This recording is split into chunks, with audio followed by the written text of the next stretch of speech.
It is a mighty tool, very dangerous because it's unassuming. It feels like a bionic arm.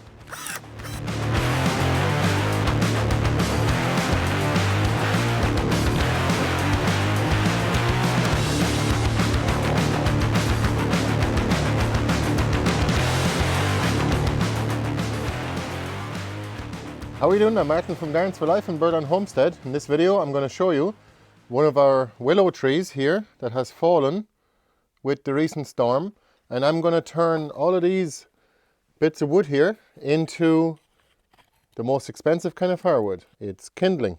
I'm always amazed how much wood you actually get every year when we cut our willow trees back. Coppice is when you cut them down to the ground, and pollard is when you cut them back to about your head height, just to stop all the farm animals from eating the new growth.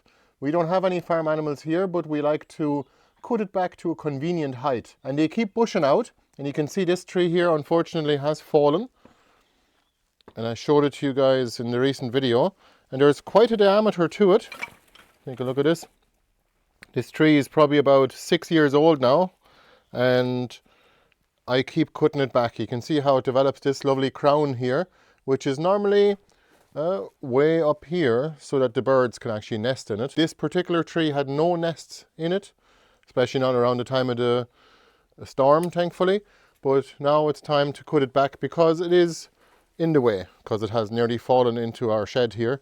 So I'm going to get the chainsaw now and cut it down, and then we'll cut up all of these bits here.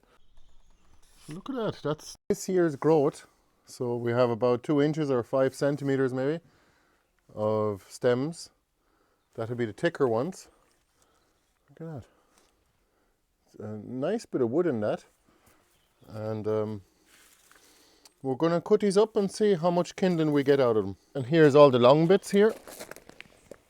So these ones here will make for great wood just to get the fire started. Of course, it's not thick enough to keep the fire going, but at the same time it's stick wood, so it'll work very well either in a newer technology or the traditional technology stove, I should say, the rocket heater, where it burns the wood gases as well. So stick wood is really handy like that, and also it dries really quick. You can also just use it for kindling, which is actually the most expensive kind of firewood, as I always say. So we'll just use our electric branch cutter to cut these up.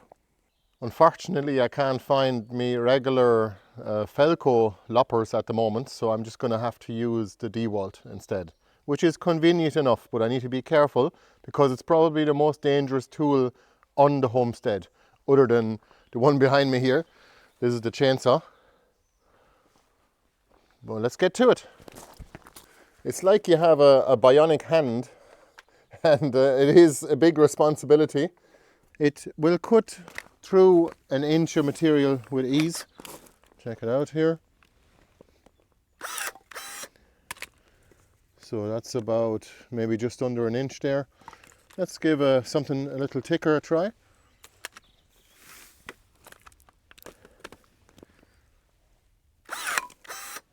It struggled just a little. 1.5 or 4 centimeters there. It can cut the thicker stuff too. Let's try something closer to 2 inch. It is a bit more time consuming and probably not good for the tool, but there you are. You can cut thicker stuff too. I'd say up to about I'd say up to 1.5 inches is safe enough. But let's see how much kindling we'll get out of all this.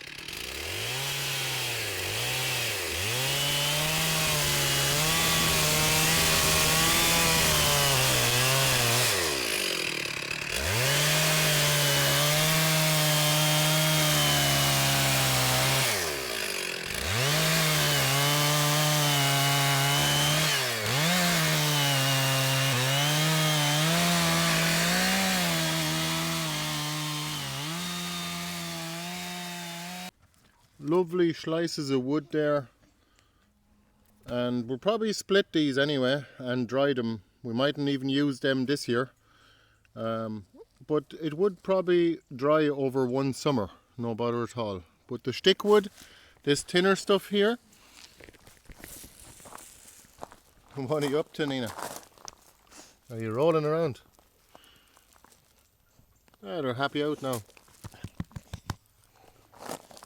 These bits of wood here, they'll dry out much faster. I'd say we're talking about 2 or 3 months anyway, during the summer that is. And we might be able to use some of them this winter, but we're not stuck for it, so we'll be sound. We'll be able to use that probably next year or even in spring. Let's see what it splits like. I'm using my Norwegian hand axe, which is not ideal for splitting, but I can't hold them all with one hand. Let's have a look. Oh yeah.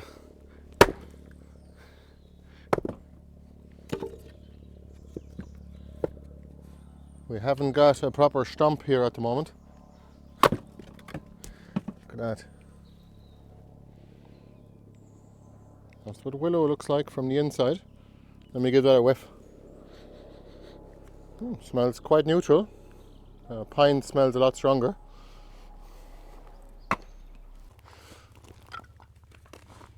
If anyone's wondering where to get this tool, I'll put a link below. So these are the bits of kindling. Look how much of it you get. That's out of one tree, and we have a whole shelter belt full of trees. Most of these we would normally use for cuttings, but just for demonstrational purposes I'll do some for kindling. We'll dry those and we'll make some fire videos with them next year.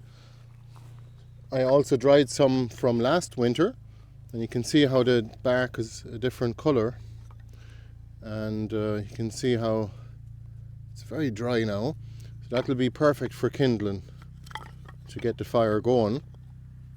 And thicker bits like these ones here, they can keep the fire going. So I'm very happy with that.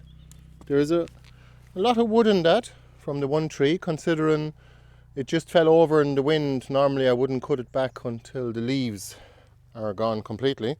There's also a few more bits you can see over here. I haven't cut those yet, so just to give you an idea. And if you'd like to avail of willow cuttings to grow your own trees or your own shelter belt, take a look at our website and you can get them there. The ones we sell are typically about that thick, and we simply plant them in the ground. But if you'd like to see more details on how to grow willow trees, take a look at the videos I've linked at the end of this one or below. Thanks for watching, and see you the next time. Bye bye. If you're quick, you can still get 15% off our shop. The discount code is Winter is Coming. And all of you that ordered some stuff in advance, I'm going to get those sent out next month in November as things actually become available to harvest, as things come into season. Thanks for your support, and see you again. Bye bye.